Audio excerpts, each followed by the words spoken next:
Pois bem, estamos então iniciando o nosso estudo de hoje, da quarta-feira, do dia 25 de janeiro de 2023, onde vamos falar sobre autoconhecimento, a chave da evolução do ser em si. Importante que essas informações estão todas conectadas, estão todas interligadas com os conteúdos que nós vimos nos 3 primeiros encontros, pois que na exposição anterior nós falamos especialmente sobre a evolução da consciência, o entendimento de nossa natureza, o entendimento das nossas características eternas e não as características materiais, para que assim a gente consiga compreender, termos uma consciência maior do nosso papel nesse grande universo, termos uma consciência maior de quem nós somos, por que nós estamos aqui, o que nós ocupamos, qual é o espaço que nós ocupamos. Então, este entendimento é fundamental para que a gente desenvolva a nossa consciência. E ao longo dos nossos estudos, a gente vai entender o que significa consciência, né, que é tão estudada, que é tão explorada por psicólogos, psicanalistas, terapeutas, médicos, inclusive, de outras áreas clínicas, para que entenda o ser humano como um ser complexo que não se resume apenas a esse corpo, a essa mente, a esses órgãos. Existe uma força muito maior, existe uma consciência muito maior que rege tudo isso, não é mesmo? Então esse entendimento da nossa necessidade de aflorar cada vez mais a nossa consciência é condição indispensável para a nossa evolução.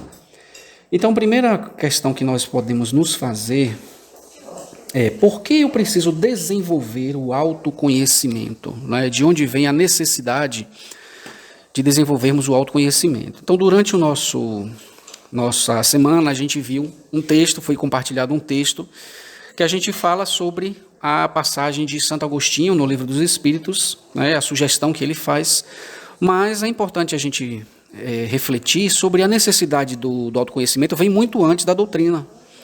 Vem muito antes da doutrina dos espíritos. Até mesmo na Grécia Antiga já existia, na porta da cidade de Delfos, né, na Grécia Antiga, a inscrição conhece-te a ti mesmo. Né? Então por que a gente precisa desenvolver essa habilidade e nós passamos toda a nossa existência espiritual com essa missão? E por que demora tanto? Porque nós nos ocupamos de coisas menos importantes do que o autoconhecimento.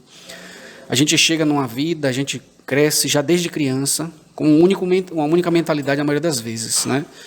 É se sustentar, é ter um emprego, é ter uma casa, é ter um carro, e aí faz disso as tripas corações para poder conseguir tudo isso.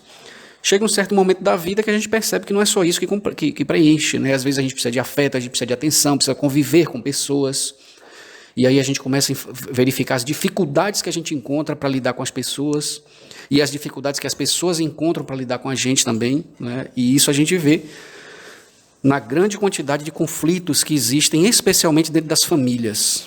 Né? Muitas vezes as pessoas dizem, falam assim, fulano, você é muito ignorante, você é muito grosso. E a pessoa diz, eu? Onde foi que eu cometi uma grosseria com você? Eu jamais faria isso. E aí a gente não tem o cuidado, por exemplo, de dizer, nisso daí que eu recebi, ao invés de eu me ofender com isso, o que disso é verdade? O que disso, quando a pessoa diz para mim, você é muito ignorante, olha, você é uma pessoa que a gente não consegue conversar porque tudo você bota defeito. Ao invés da gente se ofender, a gente fala, diz assim, disso daí que foi dito. O que é realidade? Por que as pessoas estão me dizendo isso? Não é? Eu preciso parar e analisar os meus comportamentos, eu preciso parar e analisar de que forma eu estou construindo relações conflituosas, seja em casa, seja no trabalho, seja com colegas, seja até na cidade, no bairro onde a gente vive. Então, esses questionamentos são importantes para que a gente, de fato, faça esse exercício do autoconhecimento, porque alguma coisa tem que, nisso daí, nos provoca uma reação de negação, mas não é uma reação de negação que nos deixa tranquilos. A gente, às vezes, até reage quando alguém fala uma coisa dessa. A pessoa fica embrutecida, fica enraivada porque acha que não é. Mas por que aquilo machucou tanto, aquilo que a pessoa falou? Né? Se não fosse verdade, talvez não machucasse tanto. Se não fosse realidade, talvez a pessoa não ficasse tão indignada. Então isso mexe muito com a consciência, mexe muito com o estado mental. Então nós vemos aqui na passagem do livro dos dos espíritos. Então, Kardec pergunta: qual o meio prático e mais eficaz para se melhorar nesta vida e resistir ao arrastamento do mal? Um sábio da antiguidade vos disse: conhece-te a ti mesmo. E aí Allan Kardec continua: compreendemos toda a sabedoria desta máxima, mas a dificuldade está precisamente em se conhecer a si próprio. Qual o meio de se chegar a isso? E aí Santo Agostinho responde: fazei o que eu fazia quando vivi na terra. No fim de cada dia, interrogava a minha consciência, passava em revista o que havia feito e me perguntava a mim mesmo se não tinha faltado ao cumprimento de algum dever, se ninguém teria tido motivo para se queixar de mim. Foi assim que cheguei a me conhecer e ver o que em mim necessitava de reforma. Aquele que todas as noites lembrasse todas as suas ações do dia e se perguntasse o que fez de bem ou de mal, pedindo a Deus e ao seu anjo que os esclarecesse, adquiriria uma grande força para se aperfeiçoar, porque, acredite, Deus vai te assistir. Formulai, portanto, as suas perguntas. Pergunte o que fizestes e com que fito agistes em determinadas circunstâncias. Se fizestes alguma coisa que censuraria nas outras pessoas, se praticou uma ação que não ousaria confessar. Pergunte ainda isto: se aprovesse a Deus chamar-me neste momento, ao entrar no mundo dos espíritos, onde nada é oculto, teria eu o temer o olhar de alguém?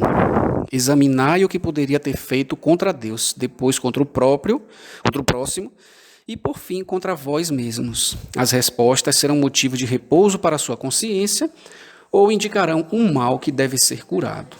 Prontamente, Santo Agostinho conclui ainda, tem outras partes, mas esta seria a parte mais importante, porque ele nos dá uma ideia de como que nós podemos fazer esse questionamento, como que nós podemos fazer esta indagação íntima, esta abordagem pessoal, de como nós podemos fazer estas interrogações sem esperar que outras pessoas venham nos apontar ou venham nos apresentar as faltas. Ou seja, se tudo que eu fiz eu poderia comentar com alguém: olha, hoje eu fiz isso, aquilo, aquilo outro. Existe algo que é secreto? Existe algo que eu gostaria de esconder até mesmo de mim? E isso indica, naturalmente, um comportamento, uma atitude ou um pensamento que nós podemos e devemos reformular na nossa conduta. Não é mesmo? Este é um primeiro passo. Observe que já neste primeiro passo existe uma grande dificuldade para nós fazermos. Qual que seria, ao meu ver, seria a capacidade de autoanálise com honestidade e transparência. Será que eu teria para com os outros? Será que eu teria para comigo o mesmo critério e a mesma rigidez para fazer essa autoanálise que eu faria de repente como eu faço com os outros? Será que eu seria tão implacável? Será que eu seria tão determinado nesta minha análise? Ou será que eu iria naturalmente me perdoar? Poderia até mesmo me perdoar, poderia ir relevar algumas coisas. E por que então que eu não uso da mesma medida para com os outros, na necessidade do auto-perdão? Então, já neste primeiro exercício, a gente percebe que nós somos falíveis quando o assunto é a autoanálise, quando eu sou o objeto de análise, ou quando um outro é o objeto de análise. Então, já mostra para mim o seguinte: a dificuldade de praticar a indulgência, que é o quê? Não se apegar às falhas alheias, não se apegar aos comportamentos das outras pessoas. Então, já diante de um primeiro momento, a gente já tem essa reflexão. A mesma régua que eu usar para mim, eu devo usar para o outro. Ou, por outra, a mesma régua que eu uso para o outro, eu devo usar para mim, para que se estabeleça uma justiça na minha ponderação, na minha capacidade de observação. Até porque eu, em relação às outras pessoas, sou alguém com a mesma capacidade de falhar e de acertar. A única coisa que vai mudar é o meu estado evolutivo de consciência. A minha capacidade de ser consciente. Então, seguindo aqui, a gente falando um pouco sobre uma citação que é importante. O porquê nós precisamos desenvolver o autoconhecimento. podemos dizer que se eu não me conheço, não sei como e o que devo mudar na minha personalidade. O que eu modifico na minha personalidade se eu não me conheço? Eu tenho uma casa, eu tenho uma residência, eu moro em um determinado imóvel e eu quero fazer uma reforma naquele imóvel. Eu quero consertar, eu quero trazer melhorias para aquele imóvel. Para isso, eu preciso conhecê-lo a fundo, eu preciso conhecer a parte estrutural, eu preciso conhecer a parte hidráulica, eu preciso conhecer a parte elétrica, eu preciso conhecer o que é que eu pretendo fazer de mudança, quantas pessoas residem naquela casa, quantas pessoas vão morar naquela casa, quais são as necessidades dos moradores, se existe alguém com dificuldade de locomoção, os móveis que eu pretendo comprar para aquela casa, se vão caber, se a cama, Então, tudo isso precisa ser aprofundado. Boa noite, Sueli, seja bem-vinda. Então, se eu não me conheço, eu não sei como e o que devo mudar na minha personalidade. Este é o primeiro passo. Não dá para poder eu querer fazer a reforma íntima de cara. Quero me tornar mais paciente. Quero me tornar mais tolerante. Ótimo, boa ideia, fundamental. Mas, antes disso, por que você não tem paciência? Por que você não tem tolerância? Por que você reage com brutalidade? Por que eu reajo com indiferença? Por que eu não tenho compaixão? Por que isso é importante a gente saber? Porque uma determinada questão mal resolvida na nossa alma, ela pode se manifestar de diversas formas. Não apenas com impaciência, não apenas com intolerância, não apenas com falta de compaixão, não apenas com egoísmo, não apenas com raiva, ou com ciúme, ou com inveja. Tudo tem uma origem. Então, o que você está vendo é aquilo que está se manifestando. Por exemplo, a impaciência. A impaciência é o que está se manifestando, é o que está exposto, é o que as pessoas veem e o que as pessoas sofrem e o que você também percebe.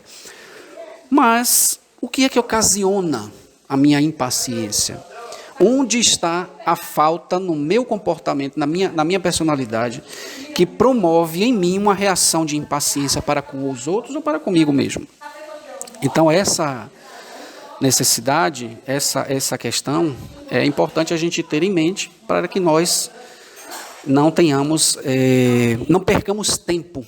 Porque eu posso ter, beleza, vou tratar a paciência, vou respirar, contar até 10. Vou ter mais tolerância, vou contar até 10, vou olhar com outros olhos. Mas isso vai se manifestar em um outro comportamento.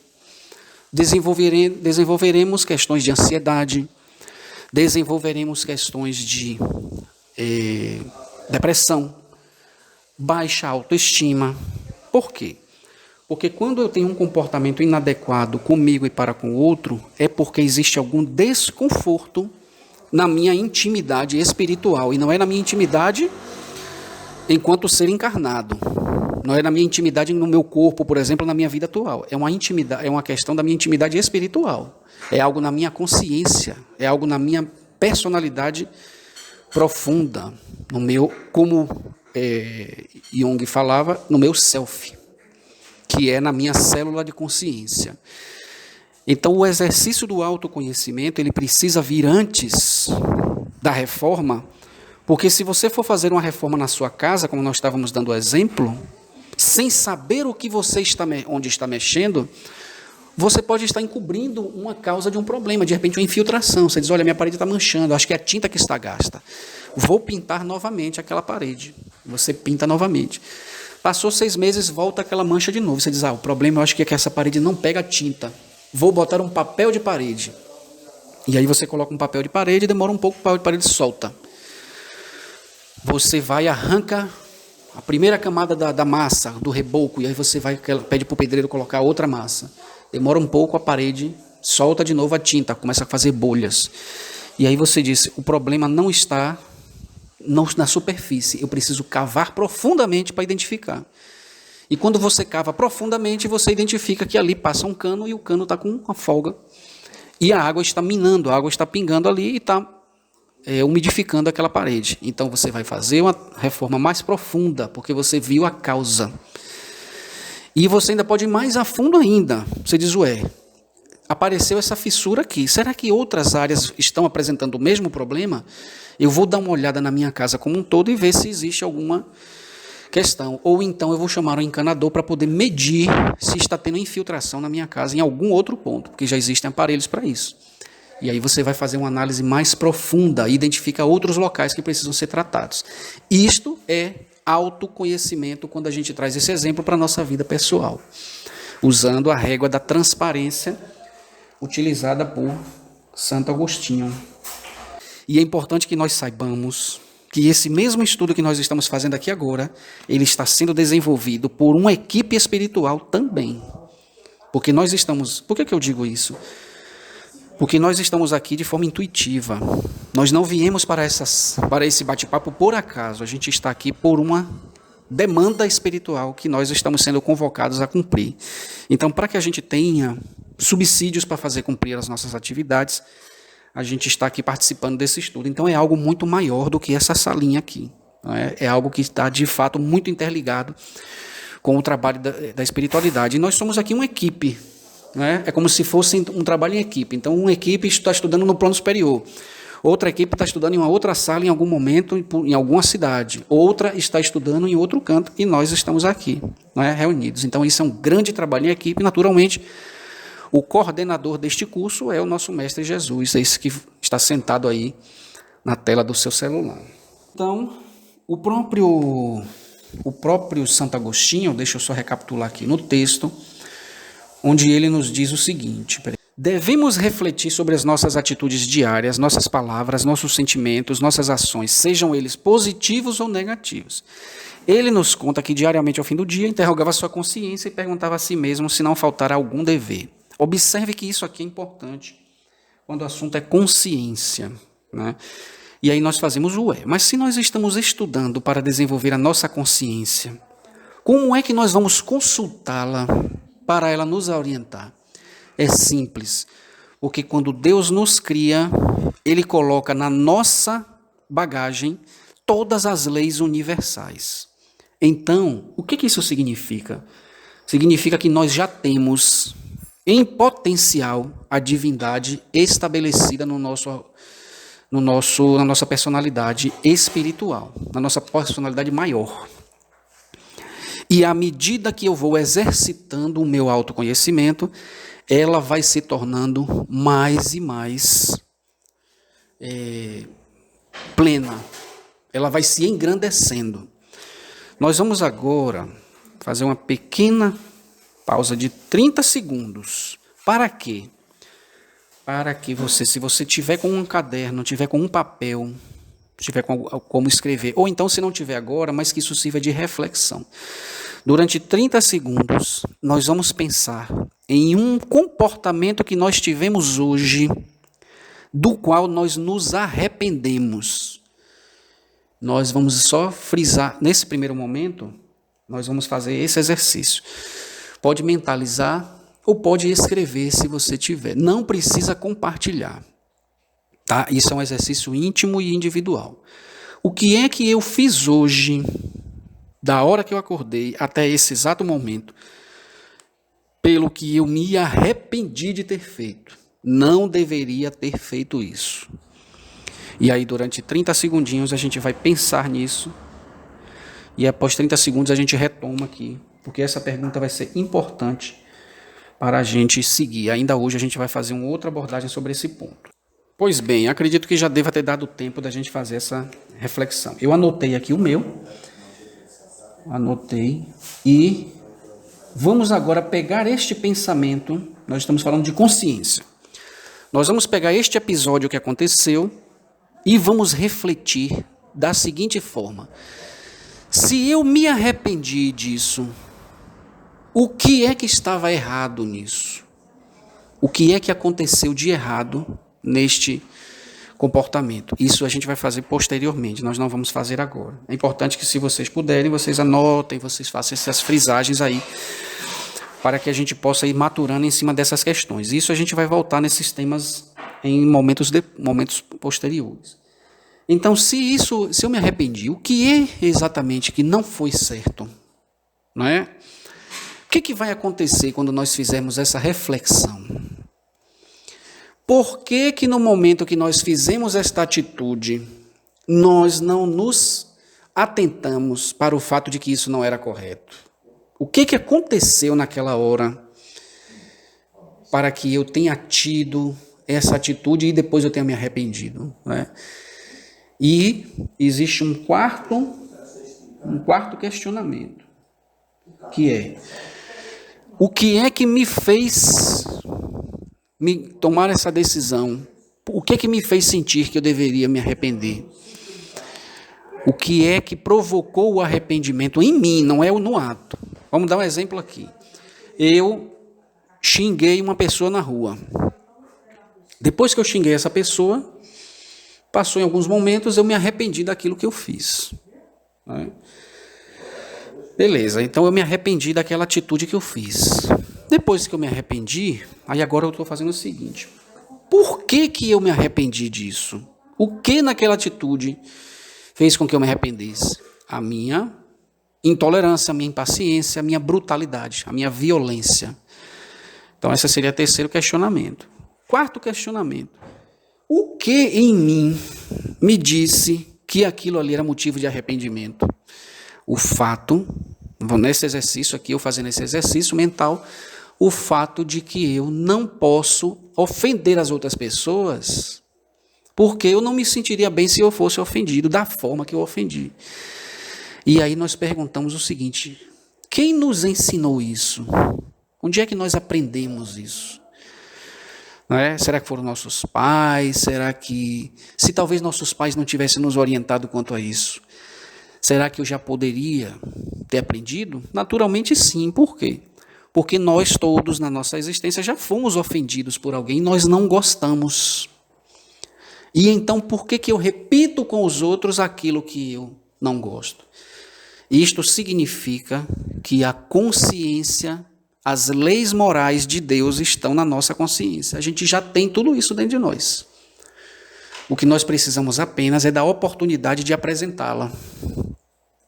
E o autoconhecimento. Agora, se eu não fizer a minha autoanálise, este xingamento poderia passar. Eu não analisei, eu digo, não, eu não estava errado. Eu não precisei fazer essa observação. Agora, a partir do momento que eu faço essa observação, essa autoanálise, eu percebo que eu não deveria ter feito aquele xingamento. Eu não deveria ter feito aquela ofensa. E aí, eu observo, olha, existe algo em mim. O que eu tenho que corrigir não é o não xingar. O não xingar é uma manifestação da minha imperfeição. Eu preciso perceber o porquê eu ofendi aquela senhora. Eu ofendi porque eu perdi a paciência. Ainda não é a causa. Se eu perdi a paciência, o que é que fez com que eu perdesse a paciência? De repente eu estava... Vamos sempre buscando trazer a responsabilidade para nós, porque quem xingou foi eu. Mas ela me deu uma fechada no trânsito. Mas isso é uma atitude dela. É ela que é a responsável pela atitude dela. Agora, a ponto de isso te trazer um estado de ira que faça com que você tome uma atitude que depois você vá se arrepender, significa que algo em você não está funcionando bem. Não é o ato de xingar, de pedir desculpa ou de dizer, eu não vou mais xingar. Eu vou parar e vou pensar, contar até 10. Já é um avanço. Mas se eu ainda sinto o ímpeto de xingar, eu não xingo, mas eu sinto o ímpeto de xingar. Eu só não fiz, vamos dizer assim, materializar a vontade. Mas eu continuo ainda sofrendo pela minha imperfeição moral de me deixar levar por as atitudes dos outros. E então eu ainda não estou curado da causa. Eu apenas estou controlando a manifestação. Podemos dar um exemplo de dor nos olhos. Estou sentindo dor nos olhos. Quando você foi fazer a investigação, descobriu que era porque fica muito tempo com o celular na mão. Muito tempo usando o celular no escuro. E aí o médico pediu para trocar os óculos. Aí trocou os óculos. Mas ainda permanece a vontade de ficar com o celular na mão. Ainda não se libertou. Não usa o celular. Mas ainda tem a vontade, fica se controlando. significa que existe algo ali que precisa ser trabalhado, ainda não é algo natural. Então, o processo de autoconhecimento, a gente vai muito a fundo neste processo, né, para que a gente perceba o que está provocando as nossas reações, as nossas ações que fazem com que ou eu me condene ou alguém apresente a minha falha. Como, por exemplo, uma reação abrupta, e aí alguém do lado diz, ué, você deu uma fechada nessa senhora. Eu não xinguei, mas eu fui lá e fechei ela. Aí uma outra pessoa diz, você fechou ela, você não deveria ter feito isso. Mas você não viu que ela me fechou primeiro? O que você queria que eu fizesse? Não, você poderia ter deixado lá, ela que fez errado, e você poderia colocar a gente em risco, poderia bater o carro, ter um prejuízo financeiro, machucar alguém. Ah, você também, tudo eu sou culpado e tal. Então a gente observa que alguém apresentou um comportamento, eu não concordei com essa observação, e isso já é um indicativo de que existe de fato algo errado. E aí posteriormente a gente vai fazer essa investigação e vamos descobrir o que está trazendo esta necessidade de revide, essa necessidade de reação. Então, o que a gente vê, o que se manifesta, não é o que deve ser corrigido. A violência. Naturalmente, a gente vai trabalhar em cima disso também, né? Em cima das reações. Mas não, as reações são apenas a consequência da minha instabilidade. E essa instabilidade eu só vou descobrir no exercício do autoconhecimento. Correto? Usando esse exemplo do trânsito, quando alguém diz assim, olha, você não deveria ter fechado. E aí eu reajo da seguinte forma, tudo eu estou errado, né? Tudo eu que estou... Isso não é naturalmente uma reação da minha personalidade superior, não é uma manifestação do meu eu divino. Esta é uma manifestação daquele que é o nosso dono psicoemocional chamado ego. O ego, eu vou até compartilhar com vocês, eu queria primeiro tratar desse tema, mas eu vou compartilhar no grupo um tratado sobre o ego, né? Uma leitura muito leve, falando sobre o ego. O ego é como se fosse o nosso tutor, é o nosso responsável pela nossa psique. Ele assume o controle de todas as minhas decisões, sejam essas decisões das mais simples até as mais complexas. A mais simples sobre o que eu vou vestir hoje, qual é a roupa de baixo que eu vou vestir primeiro, antes de vestir uma roupa, até eu fazer um planejamento de vida, fazer um planejamento do que é que eu vou fazer na minha vida para o futuro. Tudo isso perpassa pelo ego. O ego, naturalmente, ele é constituído das nossas experiências, dos aprendizados, da necessidade que nós temos, acima de tudo, da nossa autodefesa. O ego é extremamente importante, porque se não fosse pelo ego, nós até hoje estaríamos nos matando, estaríamos até hoje vivendo nas cavernas. Mas o ser humano, através do seu processo de aprendizado, ele descobriu que ele precisava preservar-se, seja através de alimentação, seja através de segurança, seja através de autoproteção. Então, o nosso aprendizado, a nossa memória, ela guarda todos os acontecimentos que nós tivemos ao longo de nossa trajetória espiritual, inclusive de quando nós éramos seres das cavernas. Então, o que acontece? O ego sabe quando a gente vai se dar mal, o ego sabe quando a gente vai se dar bem, o ego sabe quando eu vou estar em risco. O ego é quem me diz que aquela pessoa que está vindo na minha direção pode me assaltar ou não. O ego é que me diz que aquele carro que está vindo na minha direção, ele pode perder o controle ou não. É ele que me diz que aquele produto, ele não vai me fazer bem. Então o ego, ele assume a frente, assume o controle da sua mente e ele estabelece as regras que você deve cumprir. A questão do ego, e ele que potencializa as nossas possibilidades sociais, nossas possibilidades psicológicas, nossas possibilidades culturais. Nós convivemos, estamos aqui, por exemplo, nesse grupo. Eu não sei quem é a Ana, não sei quem é a Sueli. Vocês não sabem quem eu sou, mas nós já estamos aqui, conversando. De certa forma, o ego ele vai interferir. Quem é essa pessoa? Será que você pode confiar nele? Será que ela é uma pessoa boa? Existe a necessidade da gente socializar. E quem permite a socialização é o ego. Assim como ele também proíbe a socialização. A pessoa chega numa festa e vem alguém para poder fazer uma cantada, um chaveco. Não quero conversa com você. Ih, lá vem aquela pessoa, não gostei. Coloca uma barreira. Então o ego ele tem uma função muito importante. Ele é uma parte pequena da nossa personalidade. Entretanto, é ele que exerce a função prioritária, a função maior. Ele ocupa mais função. O problema não está nisso, porque ele existe justamente, como eu falei, para nos preservar e colocar os nossos interesses como prioridade. O problema é quando o ego toma conta de tudo. Ele simplesmente passa a interferir, inclusive, na sua personalidade verdadeira e estabelece os conflitos existenciais. Então é ele que faz com que você, mesmo você querendo se socializar, mesmo você sabendo que você precisa conviver em grupo, precisa se dar bem com as pessoas, faz com que você diga, ninguém presta, só tem gente falsa nessa cidade, só tem gente falsa nesse trabalho. Então quem estabelece essa norma é o ego. E ele acaba lhe proibindo da sua personalidade verdadeira de cumprir com as suas necessidades básicas. Necessidade de relacionamento, necessidade de convivência, necessidade de troca, necessidade de ceder também, porque não é só comandar. Então, quem faz com que nós desenvolvamos os conflitos de personalidade que venham a trazer distúrbios comportamentais é o ego, é ele que abre essa porta, é ele que controla o que entra e o que sai da sua personalidade, da sua psique. E, usando a linguagem de Jung e a linguagem de Joana, psique é a alma. A psique não está ligada ao cérebro, ela está ligada ao espírito, ela está ligada ao ser cósmico, porque o nosso corpo ele perece.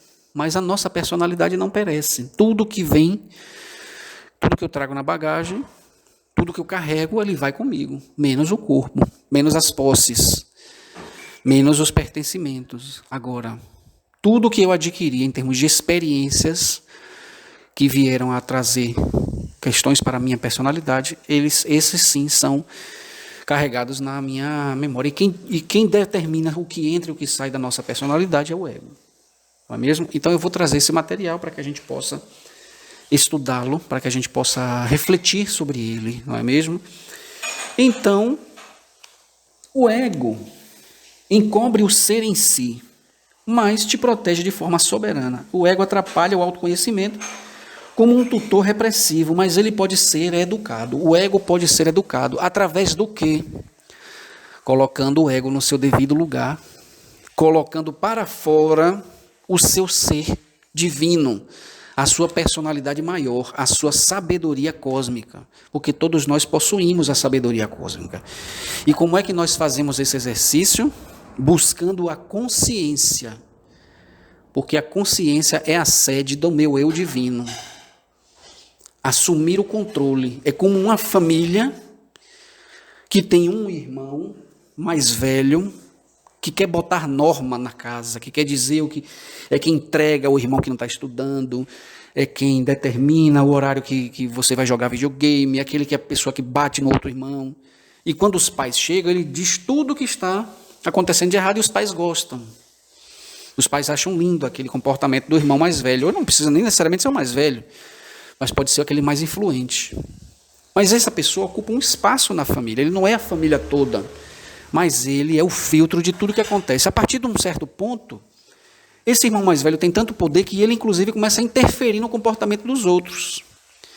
Os outros perdem a autonomia, porque ele estabelece as normas de uma forma muito autoritária. Até que chega um dia que um irmão, um dos afetados, chama os pais e diz, olha, tem alguma coisa que não está legal, que não está acontecendo, que não está funcionando. Mas aí os pais podem reagir da seguinte forma, mas seu irmão é mais velho, você tem que respeitar ele. Então o ego vai se potencializar ainda mais, esse irmão mais velho vai ser ainda mais dominador. Quem deve assumir essa responsabilidade são os pais. Aí eles, em algum momento, vão chamar esse irmão mais velho e vai dizer, olha, isso que você está fazendo é inadequado, porque você também erra, porque você também mede errado, Você é muito proibitivo, você é muito punitivo. É você que está condenando, não sou eu que estou condenando. Aquilo que seu irmão fez não está errado. Quem disse a você que aquilo está errado? Então existem... Quando os pais... Aí nesse exemplo, né? Estamos trazendo um exemplo dessa configuração familiar.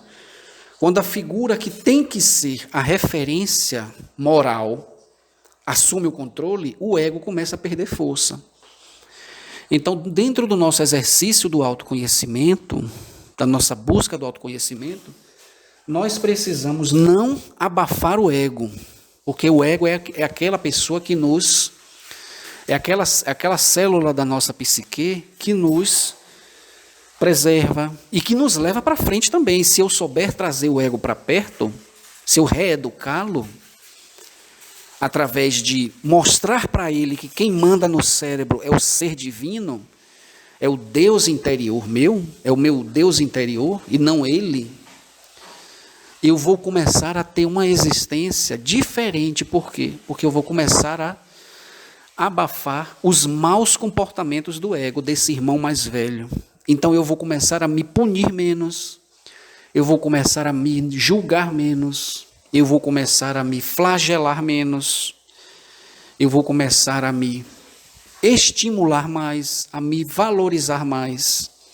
Inclusive essa questão da valorização, trazendo o exemplo do ego, existe uma coisa que a gente muitas vezes confunde, a questão do amor próprio. Existe uma exaltação do eu, do ego. E existe o amor próprio, são coisas completamente diferentes, até nisso. No seu trabalho de autoconhecimento, como a gente está falando, o ego pode atrapalhar. Se você tem um problema de autoestima, tem uma baixa autoestima, e diz assim, a partir de hoje eu quero ter uma autoestima elevada, o ego pode assumir o local, assumir esse controle, e determinar na sua personalidade o que é verdadeiramente ter autoestima ou não. E ele pode desenvolver em você o sentimento de vaidade, o sentimento de orgulho, a soberba, a prepotência. Não é? E aí, com isso, você está, na verdade, trazendo não uma revelação da sua consciência, você está trazendo para você um conflito existencial, porque dentro de quatro paredes, a pessoa sabe quem ela verdadeiramente é. E aí você vai praticar soberba e orgulho com quem? Se você está sozinho. Ou se você está sozinha. Como é que vai demonstrar que existe amor próprio quando esse amor próprio ele existe de forma mascarada para mostrar aos outros que você tem amor próprio? E a gente vê isso todos os dias, todo o tempo. É só acessar o Instagram, é só acessar as redes sociais e a gente vê ali o ego trabalhando com muita força, tentando levar uma imagem de alto amor, de amor próprio, de soberania, de sucesso, de que é uma pessoa boa, quando na realidade, no íntimo, quando a gente fecha a rede social, vem à tona a nossa personalidade enfraquecida. E isso, quem nos traz é o ego. Mostrar uma foto que a pessoa de fato ela não é aquela personalidade, não é que a gente vai mostrar o nosso lado sombrio, o nosso lado obscuro, não. É entendermos que nós somos pessoas que não necessariamente representa aquilo ali, não é? Até porque existe muita informação superficial. Então o ego ele tem quando a gente quer desenvolver, quer fazer um processo de aprimoramento, o ego pode nos maquiar, o ego pode nos mascarar. E aí você sai de um estado de baixa autoestima para um estado de orgulho e vaidade, que vai voltar a trazer você para o estado de baixa autoestima de novo, quando você cai na real e vê que aquele orgulho, aquele sentimento não é verdadeiro, não é uma valorização interior. É apenas uma exaltação de uma personalidade que não existe. Tá bom? Então, esse era a nossa abordagem. Tem mais um ponto final para a gente tratar, que é justamente sobre a necessidade do controle do ego para o rigor, o exercício do autoconhecimento com muito rigor. Aquela pessoa que diz, eu não me perdoo pelas minhas falhas, eu sou muito perfeccionista, eu não aceito as minhas falhas, eu não me perdoo por aquilo que eu fiz. É o ego agindo. O ser autopunitivo, o ser autoflagelador, a autocondenação. Por que eu não me perdoo por aquilo que eu fiz? Se a minha consciência perdoa, porque sabe que eu sou um ser imperfeito, que eu sou um ser que ainda estou evoluindo. Se a minha consciência, se o meu eu divino não me condena, quem está me condenando? O ego. O aspecto de você dizer, eu não me perdoo por eu ter feito aquilo, é o orgulho que está agindo. Por quê? Gente, se Deus não me condena, eu estou me condenando, eu quero ser mais rigoroso do que Deus? Isso é ou não é orgulho? Isso é ou não é vaidade? Então é o ego tomando a frente num exercício puro de autoconhecimento, negativo. Então eu tenho as minhas falhas, eu tenho as minhas imperfeições, eu estou querendo melhorar, mas eu ainda erro. Que eu utilize o meu erro para aprender e não fazer mais isso, porque isso está me prejudicando. E para eu chegar em Deus, eu preciso corrigir essas falhas, mas Deus me dá todo o tempo do mundo para eu corrigir. Ponto final. Então é importante a gente também não cair nas amarras da autopunição, porque é mais uma vez o ego como protagonista. Eu encerro aqui o nosso tópico, porque a gente tem alguns minutos que eu gostaria de deixar em aberto para observações, para comentários, para sugestões, para críticas. Oi, Léo, posso falar? Pode sim, Sueli. Boa noite, tudo bom? Como vai? Tudo jóia? Tudo bem, sim, graças a Deus. Que ótimo. Na verdade, eu só queria reforçar o quanto é importante, né, que você está colocando, porque hoje em dia de trabalho, o dia inteiro, na verdade, a maioria das demandas que a gente teve, desde reunião de trabalho até atendimento individual, lá na instituição, foi falando exatamente sobre a importância do autoconhecimento. Uhum. Então, o autoconhecimento esteve envolvido na maioria das demandas de trabalho e o quanto isso é importante, né? Uma Sim, das coisas sim. que foram ditas é em relação à importância do autoconhecimento, né? Você ter inteligência emocional e a capacidade técnica, né? Porque muitas vezes é mais fácil você capacitar uma pessoa para uma atividade que ela vai fazer, só que é muito mais profundo você mexer nessa questão do autoconhecimento, da inteligência emocional, né? Porque é isso, na verdade, que vai fazer com que o profissional permaneça no ambiente de trabalho e tenha realmente um resultado produtivo, né? Eu acho que não tem outro caminho. Você precisa se conhecer para poder saber caminhar nas suas relações, nas suas funções, né? Funções sociais. Não tem outro caminho. Muito pertinente o que você está colocando, muito importante, porque cada vez mais isso vem sendo cada vez mais importante, né, no nosso dia a Sim. dia, até para nossa qualidade de vida, né? Justamente, né? Você tratou de uma questão muito importante que são as competências globais, né? Não basta o aspecto técnico do saber fazer, né? É do saber fazer, é do querer fazer e do saber querer fazer, né? Então existe uma série de questões que não estão ligadas apenas, como você disse, a uma questão técnica. Eu posso ser o melhor operador de equipamento industrial do mundo, mas se eu não tiver vontade naquele dia, se eu estiver desmotivado, eu não vou conseguir, não adianta, eu posso até trazer um acidente, eu posso fazer alguma coisa que venha prejudicar. Não é muito pertinente o que você colocou, porque não basta, e muitas vezes a gente peca nisso. Né? A gente trabalha com empresas na área de recrutamento, na área de retenção, muito essa questão. Né? A gente precisa saber bem o que interfere numa performance de um colaborador. Né?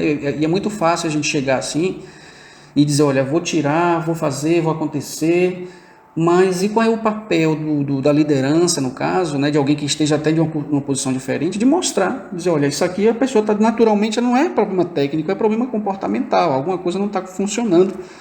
Né? E está muito ligado justamente ao ego, está muito ligado a essa questão. Obrigado por você ter trazido, viu, Sueli? Você falou uma observação aí fundamental, né? Que é exatamente o que está mais profundo, né? Porque, como a gente diz, é o que você está vendo.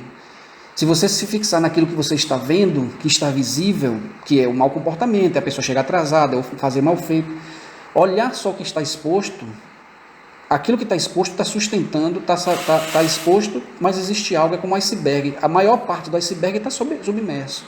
E é o que sustenta o que está exposto. Né? Então, isso que você trouxe aí é fundamental. É verdade. E é só para reforçar, né, como você tinha colocado, né, será que eu estou falando coisa certa e tal? Apenas para reforçar. Muito bacana a sua colocação.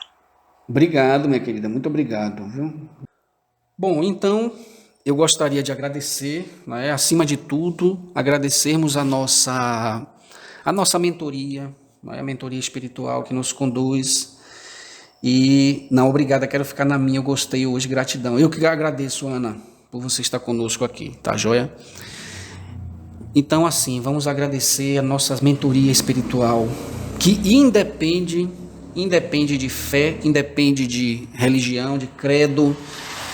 Nós temos aqueles que velam por nós, porque nós somos seres que fazemos parte desse grande todo, não é? Então nós temos, como a mentora Yara fala sempre, não é? A gente faz parte de uma teia, não tem como a gente não aceitar que você mexe no meio da teia e reverbera na ponta. Então existe sim uma conexão muito profunda entre todos nós, tá joia?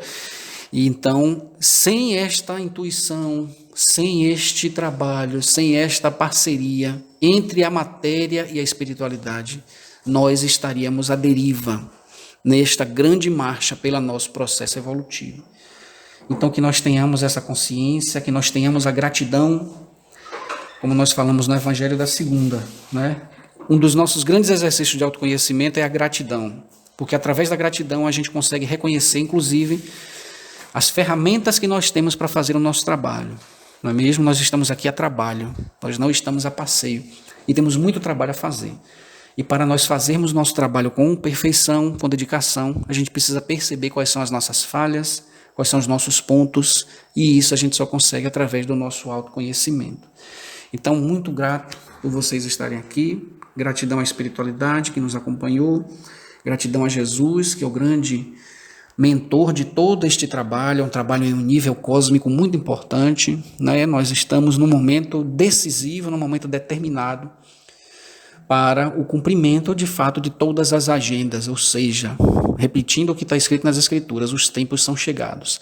E graças a Deus que nós estamos aqui, que nós façamos disso um exercício para o nosso aprimoramento, né? Não basta a gente ter acesso à informação, que a gente consiga internalizar essas informações no nosso processo de aprendizado. Uma boa noite a todos nós, salve Deus, salve Jesus, salve Mãe Maria Santíssima, salve os guardiões planetários, salve toda a egrégora, salve toda a pleiade de espíritos benfeitores e elevados que nos auxiliam nessa trajetória. Fiquem com Deus, uma boa noite a todos.